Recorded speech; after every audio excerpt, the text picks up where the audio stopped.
अत्याचार झालेला नाही असं म्हणून एक प्रकारे तपास यंत्रणेच्या तपासावर ते बंधनच घालतात, किंबहुना समोरच्या माणसाला ते पूर्णपणे क्लीन चिट देऊन तो तपास भरकटवायचा प्रयत्न करतात.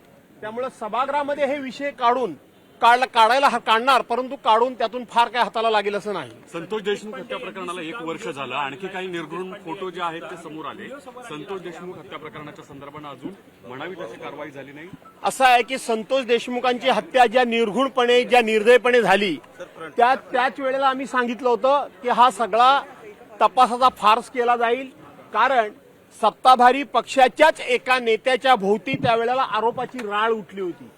सत्ताधारी पक्षातल्याच मंत्र्याला याच प्रकरणामध्ये एकदा राजीनामा द्यावा लागला होता, आणि ज्या वेळेला सत्ताधारी पक्षाच्या मंत्र्यांना राजीनामा देऊन त्यांच्या भोवती संशयाचं धुकं आणि संशय निर्माण झाला होता, त्याच दिवशी संतोष देशमुखांना न्याय मिळणार नाही, नैसर्गिक न्याय होणार नाही, सत्तेच्या दबावाखाली जे खुनी आहेत ते सुटतील, हे आम्ही तेव्हाच सांगितलं होतं. आणि म्हणून अजून कृष्ण आंधळे नावाचा आरोपी सुद्धा सापडलेला नाही.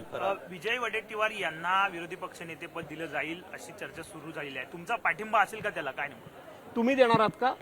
तुमच्या हातात आहे का? चर्चा आहे. नाही, मग तुमच्या हातात असेल तुम्ही असेल तर सांगा. धन्यवाद. चलो.